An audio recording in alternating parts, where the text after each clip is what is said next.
मैं एक वक्तव्य से शुरू करूंगी। इस संदेश का शीर्षक है सच्ची धार्मिकता क्या है। सबसे पहले मुझे चर्च के सुनाम की चिंता है, जो कि मूल में मसीहत का सुनाम है और कई बातों में परमेश्वर का भी सुनाम है। यदि चर्च, जो कि हम ही लोग हैं, सचमुच लोगों की मदद करते होते, तो क्या चर्च में औसतन 80 से 150 लोग ही होते, जबकि संसार कष्ट से कराहने वाले लोगों से भरा है और वे अपनी पीड़ा और समस्याओं के सुलझाव के लिए बेताब हैं। यदि चर्च वो होता जो होना चाहिए, तो क्या संसार अकेले और ड्रग्स की लत वाले इच्छाभोगी दिशाहीन नौजवानों से भर जाता, जबकि औसतन युवक वर्ग 12 का है। अब याद रखिए, मैंने कहा औसत। मैं जानती हूं कुछ लोग कहेंगे, आप जानते मेरा चर्च बड़ा है। देखिए, यही हमारी बहुत बड़ी समस्या है, हम अपनी ही चीज के बारे में अधिक सोचते हैं। हमें चारों ओर दृष्टि दौड़ानी है, हम आम बातों पर गौर कर रहे हैं। मैं ये नहीं कह रही कि अच्छे चर्च नहीं है, हम ही लोग चर्च हैं। ऐसे लोग हैं जो पूर्णतया शुद्ध हैं और परमेश्वर की हार्दिक सेवा कर रहे हैं, परंतु संसार के 85% लोगों का दावा है कि वे मसीह हैं। मुझे तो वे दिखाई नहीं देते। मैं जब बाहर घूमती हूं तो वो मेरी नजर में नहीं आते।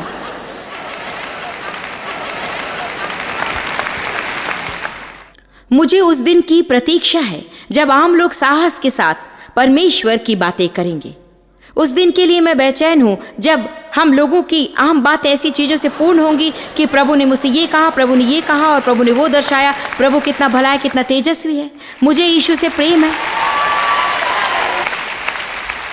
पापियों की पाप की बातें सुनते सुनते मैं तंग आ गई हूं और वे अपने पापों को हमारे मुंह पर फेंक देते हैं और बहुत ही अनशन बातें सुनाते हैं। जब कोई मसीही परमेश्वर की बात शुरू करता है तो वे सोचते हैं कि उन्हें चुप होकर कानाफूसी।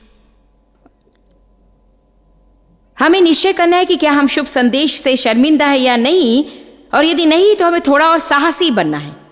मैंने आपत्तिजनक नहीं कहा, मैंने कहा साहसी। मेरे ख्याल से हमें आपत्तिजनक नहीं बनना चाहिए, हमें अपने विश्वास को किसी के गले जबरदस्ती नहीं उतारना चाहिए और हमें थोड़ा सा समय लेना चाहिए ताकि लोग हमें जान सके। मगर बात आपको बताती हूं कि जो जीवन हमें जीना चाहिए, यदि हम जिए तो हमारी बातें लोग अवश्य सुनना चाहेंगे। हमारी समस्या है कि हम बोलते हैं लेकिन दिखाते नहीं है। हम सबके सामने प्रचार करना चाहते हैं मगर उस पर चलना नहीं चाहते, और इसी को ढोंगी कहते हैं।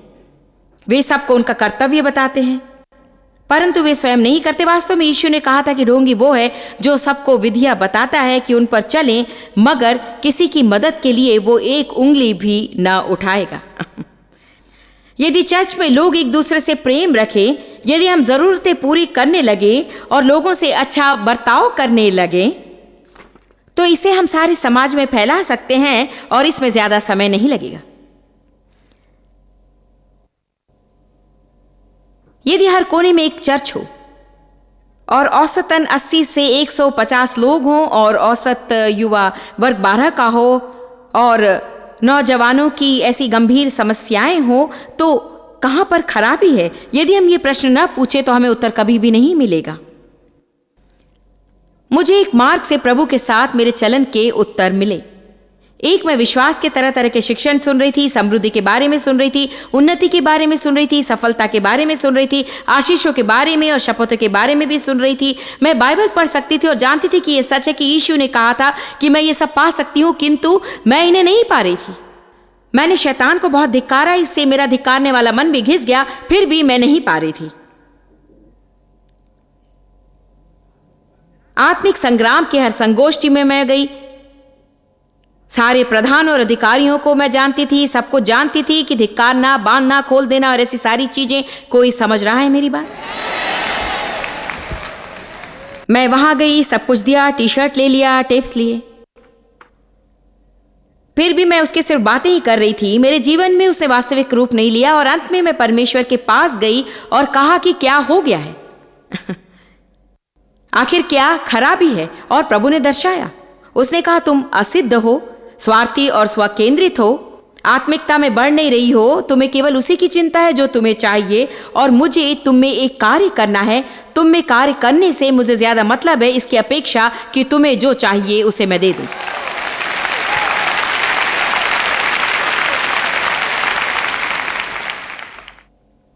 और जब तुम सिद्ध हो जाओ तो सब कुछ तुम्हारे लिए रखा हुआ है, उसे उन्मुक्त करने में मुझे खुशी होगी। अपने बच्चों को आशीष देने के अलावा मेरा कोई काम नहीं है, मगर मैं तुम्हें ऐसी चीजें नहीं दूंगा जो तुम्हें विषयासक्ति के मार्ग पर ले जाएंगी।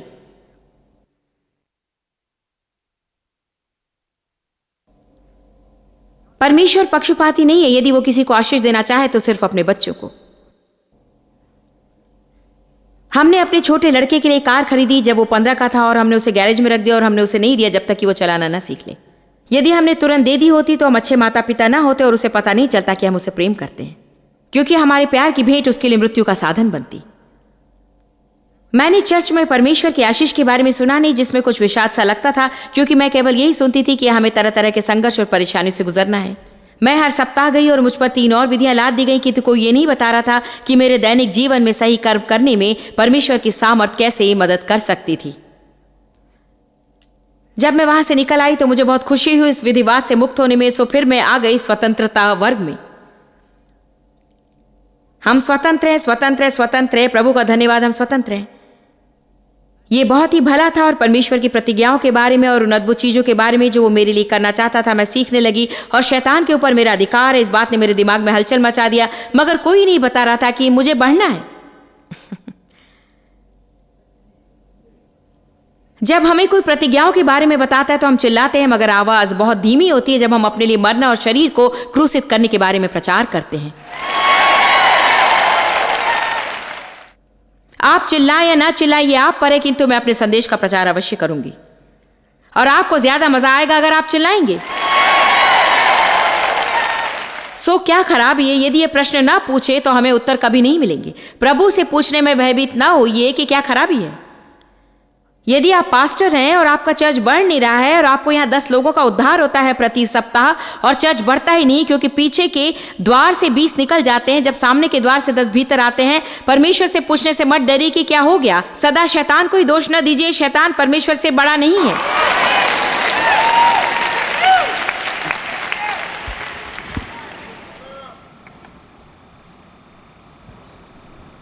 मुझे प्रतीत थी कि हमारी समस्या दोहरी है। या तो लोगों को ज्यादा को सिखाया नहीं जाता सिवाय चर्च सिद्धांत के। उन्हें सिखाया जाता स्वर्ग कैसे जाते हैं, मगर यहां धरती पर कैसे जीना ये नहीं, या कम से कम ये नहीं कि कैसे जीना चाहिए जिससे वे किसी को स्वर्ग साथ ले जा सकें। या यदि शिक्षण चर्च के सिद्धांतों से परे चला जाता है, अक्सर उन्हें जो सिखाया जाता है वो एक असंतुलित रूप से बताया जाता है। पवित्रता पर जोर दिया जाता है, मगर ऐसे असंतुलित रीति से कि हर बात इतनी नियमबद्ध हो जाती है कि लोगों का दम घुटने लगता है और वे छोड़ देते क्योंकि उन्हें लगता है कि उन्हें वहां आनंद नहीं मिलेगा, कहीं जा नहीं सकते, कुछ नहीं कर सकते। या ये कैसे चर्च में जाए जहां परमेश्वर के प्रेम अनुग्रह पर जोर दिया जाता है, जो कि अच्छा है। अनुग्रह पर सिखाना मुझे अच्छा लगता है, करुणा पर सिखाना अच्छा लगता है, क्षमा पर सिखाना भी, क्योंकि लोग सुनना चाहते हैं और ये एक महान संदेश है, हमें सुनना चाहिए। प्रभु को प्रेम है, हमसे उसका प्रेम बिना शर्त का है। जब हम भूल करते हैं तो उसका अनुग्रह और करुणा हमारी मदद करती है, यही हमें चाहिए। परंतु अब मुझे चिंता होने लगी है कि इस पर तो हमने बहुत कुछ सिखा दिया और प्रभु के भय के बारे में काफी नहीं।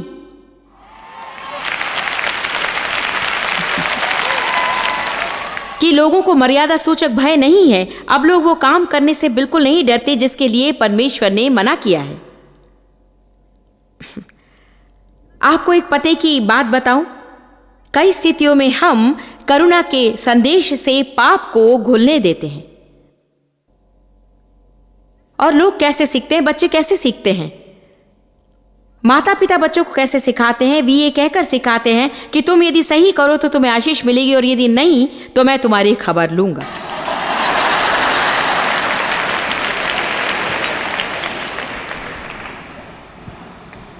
और शीघ्र ही नन्हा बच्चा सीख लेता है।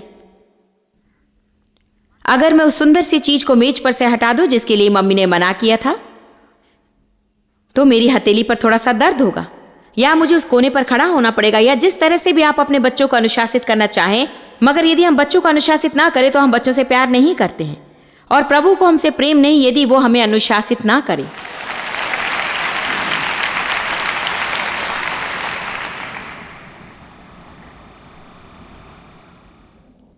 यदि हजारों पास्टर गुप्त रूप से अश्लील वृत्ति में मिले हों तो इसमें क्या खराबी है। इसमें क्या खराबी है यदि कोई पास्टर किसी व्यभिचारिक प्रेम संबंध में लीन हो, पत्नी को त्याग दे और 2 सप्ताह बाद मंच पर भाषण देने लगे? जॉयस, तुम्हें करुणा में विश्वास नहीं, तुम्हें पुनर्स्थापन में विश्वास नहीं। बिल्कुल है, मगर आपको एक बात बताती हूँ, जो व्यभिचारिक संबंध में था और जो चर्च में अगुआ है, एक पल में क्षमा कर दिया जा सकता है, मगर 2 सप्ताह में पुनः स्थापित कभी भी नहीं किया जा सकता है। परमेश्वर के प्रेम में आप ज्यों के त्यों हो सकते हैं, मगर उस स्थिति में आपका पुनः स्थापित नहीं होना चाहिए जिसके लिए आपके हृदय में पर्याप्त सम्मान नहीं था। ये तो स्पष्ट बात है।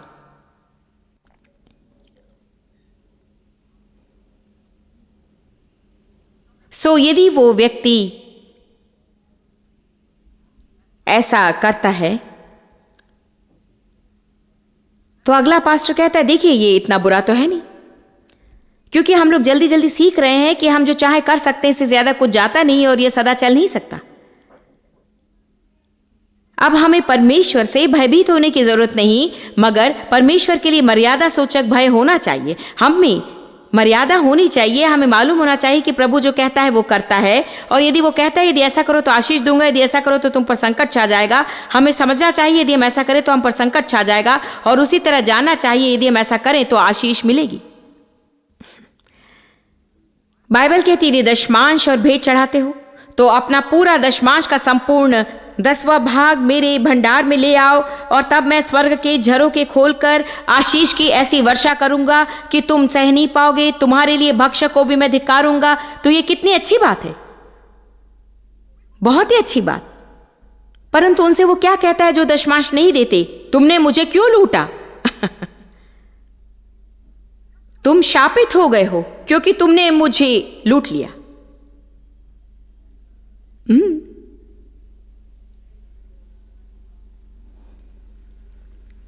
जानते हैं कितने थोड़ी से लोग, मैं जानती हूं कि जो मैं कहने वाली हूं वो लोगों को पसंद नहीं आएगा, मगर आपकी मदद के लिए मैं पाबंद हूं, और यदि आप क्षुब्ध हो जाएं और उठकर चल दें तो आपके जीवन से परेशानी कभी दूर नहीं होगी।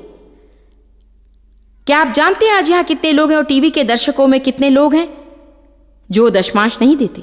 मेरा कहना यह है कि यदि प्रभु आपसे देने को कहे और यदि आप दें तो आपके जीवन पर सुरक्षा रहेगी कि आप यदि 10% दें तो बाकी 90% 100% से भी अधिक बढ़ जाएगा यदि प्रभु की आशीष उस पर हो।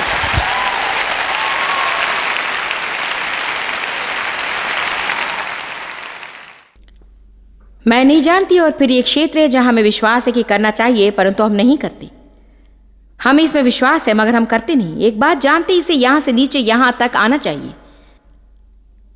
सिर्फ ये नहीं कि हाँ मुझे विश्वास है, प्रभु की स्तुति हो, आमीन, धन्यवाद यीशु, मुझे विश्वास है।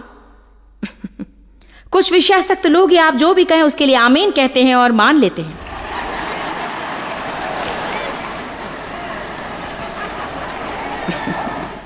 अब आप लोग सारा सप्ताह आमीन कहने से घबराएंगे।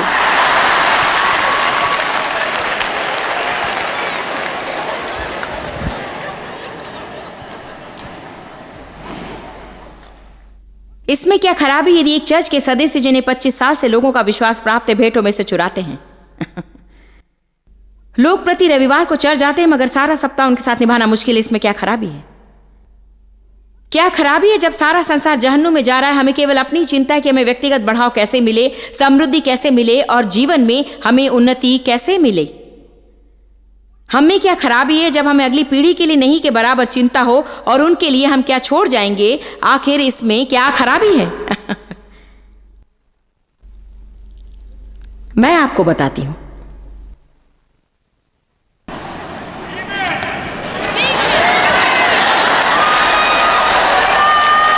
मत्ती 6:33 पर जाइए। मुझे अपना संदेश पसंद है, मुझे इसकी इतनी उत्तेजना है कि मेरे रोंगटे खड़े हो रहे हैं इस बात को सोचकर कि संसार भर के लोग इसे सुनने वाले हैं।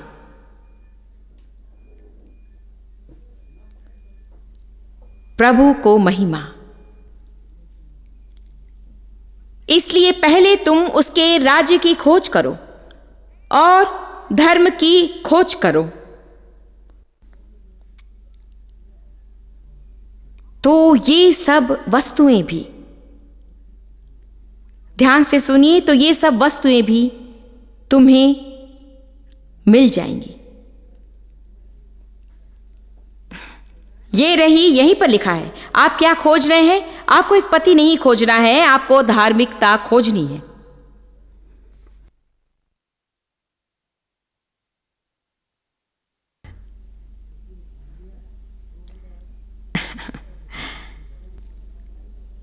आपको काम में पदोन्नति नहीं खोजनी चाहिए, आपको राज्य और धार्मिकता को खोजना है। प्रभु से मांगिए आपको जो चाहिए, अनुरोध निवेदन कीजिए। आपको है नहीं क्योंकि आप मांगते नहीं, मगर इससे निश्चित ना होइए।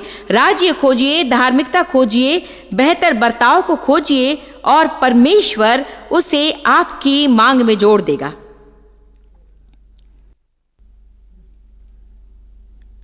आपको भावनात्मक चंगाई पर बहुत निश्चिंत होने की भी जरूरत नहीं। मैं घायल व्यक्ति और इन सब चीजों से गुजर चुका हूं और इसलिए मैं सारा समय वर्गों में बिताता हूं चंगे हो जाने के लिए। इसमें से कुछ आपको चाहिए होगा, परंतु आप जानते हैं आपको और क्या चाहिए। मैं बताती हूं। आपको चाहिए कि किसी और की मदद करें जिसकी समस्या आपकी समस्या से भी बड़ी हो। आपको किसी और के जीवन में बीज बोना चाहिए। आप जानते हैं अपने अतीत के दुर्व्यवहार से मैं कब चंगी होने लगी। अपने पिता के 15 साल के यौन दुर्व्यवहार से जानते हैं उससे मैं कैसे चंगी होने लगी। मन में सदा अपने को ही छाए रखना जब मैंने बंद किया और कहा कि परमेश्वर यदि तू मुझे बदल नहीं सकता है, लगता है मैं सदा इस स्थिति में रहूंगी और भला होगा मैं जाकर किसी और की मदद करूं और केवल जो तू ही कर सकता है तुझे करने दूं। इसका अर्थ ये नहीं कि आप पढ़ेंगे नहीं, ये अर्थ नहीं कि आपको परामर्श नहीं मिलेगा। मैं ये बात नहीं कर रही हूं। मेरा तात्पर्य यह है कि जब हम इन चीजों में असंतुलित हो जाते हैं, आप पदोन्नति की प्रार्थना कर सकते हैं परंतु धार्मिकता को खोजिए। समृद्धि की प्रार्थना कर सकते हैं परंतु धार्मिकता खोजिए। आप विवाहित होने की प्रार्थना कर सकते हैं परंतु धार्मिकता खोजिए। बच्चों के परिवर्तन की प्रार्थना कर सकते हैं परंतु धार्मिकता खोजिए। दूसरों के काम में हमें अत्यधिक लगाव है और उनके काम में हम अपनी नाक जरूर अड़ाते हैं।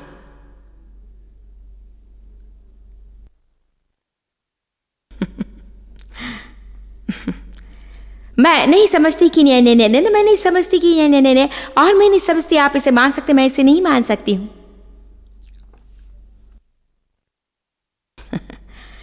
जानते हैं शैतान क्यों चाहता है कि हम दूसरे के काम में फंसे रहें? क्योंकि वो अच्छी तरह जानता है कि हम उन्हें रत्ती भर भी नहीं बदल सकते। सो वो दूसरों के कामों में हमें फंसाए रखता है ताकि हम कभी न समझें कि हम क्या कर रहे हैं और परमेश्वर के सत्य दर्शाने की राह देखें कि हम बदल सकें। धार्मिकता क्या है? इसका अर्थ है भूल के बदले सही होना, सही कर्म करना गलत के बदले। ग्रीक डिक्शनरी हमें अर्थ बताती है कि परमेश्वर के साथ सामर्थ और प्रभुता का सांकेतिक प्रयोग ही धार्मिकता है। जब धर्मी प्रार्थना करता है तो शक्ति उन्मुक्त होती है। धर्मी सिंह की तरह साहसी होते हैं।